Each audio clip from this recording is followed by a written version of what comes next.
Prepare to check into the chilling history of New Hampshire, where some guests never truly leave.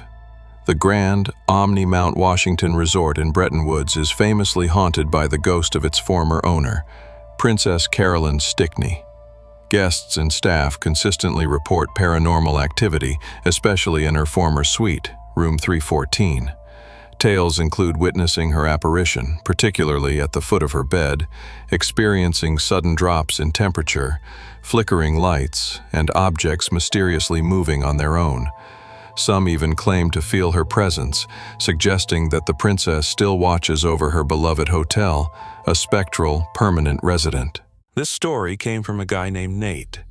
He says he's driven every back road in New England, but after this, he won't go near any covered bridge without checking both ends first. I've always preferred driving the back roads. Less traffic, better views, and something about old towns and winding routes just puts me at ease. That fall, I was heading up to a cabin rental in northern New Hampshire, just outside of White Mountain National Forest. I left around noon and took my time, stopping for gas, snacks, and a photo or two along the way. By late afternoon, my GPS rerouted me through a scenic detour due to construction. I wasn't surprised. New England roads are always under repair, but this new route led me down narrower, more isolated roads. Tree branches hung low. Leaves were thick on the pavement. No signs, no houses. Around 6:30 p.m., just before dusk, the map showed I was approaching a small town I'd never heard of, Wesley Hollow. I figured it was one of those blink and you miss it spots. Still, it was charming at first glance. An old general store, a few colonial-style homes, a church steeple in the distance. Just past the town, I approached a long covered bridge. It was beautiful. Classic red wood, peaked roof, lattice beams. A white sign with black lettering said, "Wesley Hollow Bridge, one vehicle at a time." There were no other cars in sight, just the soft orange sky behind me and the stillness of the woods ahead. As soon as I entered the bridge, my phone buzzed, signal gone. Not unusual for the mountains. The inside of the bridge was darker than expected. My headlights cut through it, but the drive seemed long. Too long. I know how ridiculous this sounds, but it felt like the bridge just kept going. 30 seconds passed, then a minute. I should have been out the other side by now. I eased off the gas slightly and looked in the rearview mirror. Nothing, just black behind me. No entrance, no exit in sight either. Then, finally, after what had to be over a minute, I emerged. The trees were different on this side. Taller, grayish bark instead of brown, and the road ahead was cracked and uneven, like it hadn't been maintained in decades. I pulled over almost immediately, heart thudding for no good reason. When I looked at my GPS again, I froze. The route had updated. At the top of the screen it said, "Navigating to home 0000. No street name, no town, no ETA, just 0000. I tried backing out of the app. It locked up. I opened Apple Maps. Same thing. My location was showing, but no road name, no town info. The area behind me, where Wesley Hollow should have been, was just a blank gray block. No landmarks, no pin. I turned around, trying to go back through the bridge, but it was gone. No bridge, no river, just unbroken forest and a patch of dirt road. I sat there for a full minute, engine idling. My brain couldn't make sense of it. I knew I'd just crossed that bridge. I'd seen the sign. I'd been inside it for way too long. Now there was just nothing. I kept driving forward, hoping I'd hit a highway or service area. After 10 minutes of silence and winding road, I saw a small green sign up ahead. My chest relaxed a little. It read, "Welcome to North Dalton." That didn't make sense. North Dalton was supposed to be an hour ahead on my route. I recognized the name because I'd originally planned to stop there for gas. Somehow, I'd skipped an entire leg of the trip. I pulled into the first open gas station. The guy at the counter looked half asleep, but when I asked if he knew Wesley Hollow, he squinted at me. "Where?" "Wesley Hollow," I repeated. "Small town, covered bridge, just west of here, I think." He shook his head. "Ain't no town with that name out here." I checked Google again. Nothing. No mention of it. No bridge by that name.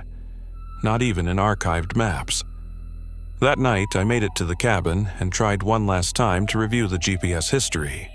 From 6:32 p.m. to 7:21 p.m., the log just showed no data, location services interrupted. I tried the dash cam next. It was still rolling when I drove through the bridge, but the footage cuts out right as I enter, goes black, comes back on when I pull up at the gas station in North Dalton. No audio, no explanation. The kicker? When I reviewed the footage frame by frame, the last still before the black screen shows me gripping the steering wheel. But outside the car window, the beams of the covered bridge look warped, like they're bending inward, like they're closing. It's hard to describe, but it didn't look like wood anymore. It looked like something was wrapping around the car. I haven't told many people about this. I tried searching forums, Reddit, local history archives, nothing. No one knows Wesley Hollow. The name doesn't exist, but I know I drove through that bridge, and somewhere on the other side, something changed. This story came from a guy named Brendan. He worked a season at a ski lodge up in the White Mountains, and he says the only room he won't walk past anymore is 214. It was my first winter working at a lodge near Franconia Notch. Nice place, classic, rustic New England look with antler chandeliers, stone fireplaces, and creaky floors. Most of the rooms were in an old 3-story wing that had been expanded over time. Some rooms were in service, some being remodeled. I was hired to help with general upkeep, snow removal, light maintenance, and sometimes assisting guests. Nothing complicated. I was on night shift most weeks, which meant a lot of time walking empty halls and refilling firewood bins. On my third week, I got a note from the front desk manager. "Don't touch room 214, sealed for repairs." Simple enough. That room was in the older section, past a bend in the second floor hallway. I passed it almost every night without thinking about it, until I noticed the frost. One night, I was hauling up a basket of extra firewood when I spotted something strange in the hallway carpet. A thin, pale line, like the floor had frozen in a stripe that started at the front entrance and led down the hall toward room 214. I figured someone tracked in snow, but it wasn't wet, just cold. It looked almost like frost had grown up from the floor itself. I followed it. The line led right to room 214's door. The room was supposed to be sealed. There was a paper sign taped across the knob that said, "Maintenance, do not enter." But the sign was crooked. One corner of the tape was peeled up, like someone had brushed against it. I reached out, hesitated, and knocked lightly. No sound, just the faint hiss of static. It was coming from inside the room. I leaned closer. It was definitely a TV, low volume, no channel, that fuzzy white noise sound. I backed away, reported it to the front desk. The manager said no one should be in that room. It hadn't been opened in months. It was gutted. No furniture, no power hooked up. I told her about the frost, the noise. She said she'd check the fuse box, told me to stay out of that hall for the rest of the night. The next shift, I checked the hallway again. The frost line was gone. But room 214's window? Slightly open. It was a crank-style window, the kind that doesn't open easily, especially in winter. I could see the curtains moving a little from the draft. Still, no footprints in the snow outside. No ladder. And that room was on the second floor. A week passed. I avoided that wing. but one night I had to bring up towels to the laundry closet near 212. As I walked by, I caught something in my peripheral vision, a flicker of movement inside 214. I stopped and stared. The window was closed now, curtains drawn, but the doorknob? It was slowly turning, not rattling, not being forced, just turning, like someone inside was considering opening it. I backed up and called down to the desk, told them someone was inside again. They sent the maintenance lead up with a master key. We unlocked the door, empty. The room was completely stripped, no bed, no TV, no carpet. Just wooden subfloor, bare walls, and a single chair in the corner. The frost was back, this time coating the inside of the window, as if something cold had pressed its face against it for too long. There were no outlets connected. The wiring had been disconnected weeks ago. No chance a TV had been running. The chair had something resting on it, a remote control, lodge issued, with a faded label on the back, 214. The manager took it downstairs. I never saw it again. A few days later, I caught a glimpse of a guest wandering down the hall, confused. She'd just checked in and was looking for her room. She pointed down the older wing and asked, "Is this the way to 214? I said, "That room's out of use." She looked surprised. "Oh, the app gave me that number. It let me unlock the door." I froze. "Wait, you opened 214? She nodded. "The door was kinda stuck, but it let me in." I asked what she saw. "Nothing," she said, "just a bare room. But the window was wide open."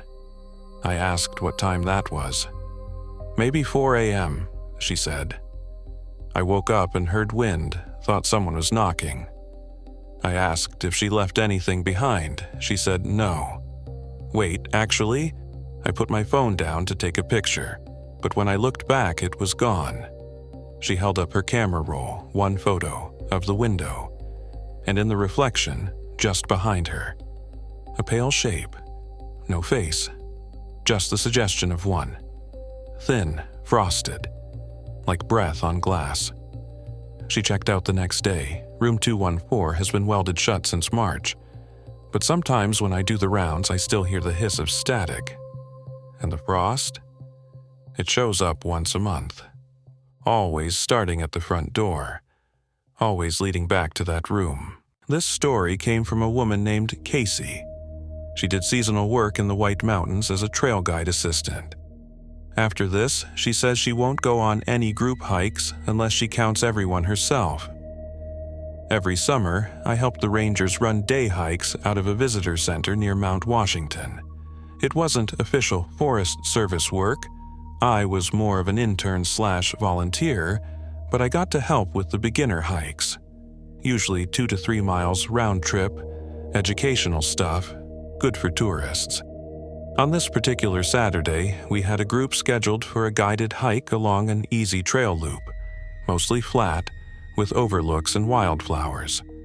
Total group was 7 people plus me and a ranger named Matt. It was a clear day. Everyone showed up on time. Families, couples, one guy in his 60s hiking alone. We had them all sign the release form at the trailhead before starting. I helped check names off while Matt gave the safety talk. The hike itself was calm. Everyone kept pace, snapping photos, asking about plants. It was my job to hang back and keep stragglers moving. About halfway through, I noticed a woman I hadn't seen earlier. She was wearing a pale blue windbreaker and dark pants, long hair tied back. She didn't have a backpack or water, but she looked calm, focused, just hiking like the rest of us. I assumed she had joined late, maybe met the group at the start and I missed her during check-in. But when I counted the heads, there were 8 hikers, not including me or Matt. I counted again, still 8. I waited for a moment when we paused for water near a small overlook. I asked Matt quietly, "Did we add someone last minute?" He looked confused. "What do you mean?" I said, "We've got 8. He pulled out the roster. Only 7 signed in. We both turned to look. The group was all chatting near the edge of the trail. I pointed to the woman in the windbreaker. Her. He squinted. Which one? I blinked. She wasn't there. I scanned the group again. 7 people. The same ones from check-in. I started second-guessing myself. Maybe someone had wandered off. Maybe she stepped behind a tree or cut through a side path. I didn't mention it again. But 20 minutes later, I saw her again, up ahead this time. Standing just off the path, near a split in the trail. She wasn't walking with the group, just standing still, watching us. Then she turned and walked left down the unmarked side trail. When the group passed the split, I glanced down that side path. Nothing. Just trees and silence. At the end of the loop, back at the visitor center, Matt and I went through the sign-in sheet again. All 7 checked back in. Nobody missing. I asked if the trail cam at the overlook had been working. It was. We pulled it up on the office monitor. The camera triggered motion around 10:53 a.m., the time we'd stopped for the water break. The group came into frame one by one. Then, at the edge of the image, a blur. A figure in a windbreaker. Only it didn't move like the rest. It entered the frame, then stopped. Head tilted slightly toward the group, and for a split second, just a few frames, you could see her face, or rather, the absence of one. It looked like frost glass, featureless, blurred, like the face hadn't resolved. The rest of the group never noticed. I printed a still and circled her. Matt showed it to the head ranger. He sighed and said, "That trail gets one every couple of years." I asked what he meant. "There's always one extra," he said. "Doesn't speak, doesn't walk with the group, just follows for a while, usually halfway through, then vanishes. Never the same person, always dressed normal, blends in just enough." I asked what we should do. "Nothing," he said. "She doesn't interact, just walks." But I couldn't stop thinking about her, the stillness, the way she looked at the group like she'd been part of it once, but wasn't anymore. That night, I drove past the trailhead, just to see. There was a car parked there, old sedan, dusty, local plates with expired tags. The ranger station ran a check. It belonged to a woman who'd gone missing on a solo hike 7 years ago. She'd never been found. And in the missing persons flyer, there was a photo. Same pale blue windbreaker, same long hair, same trail.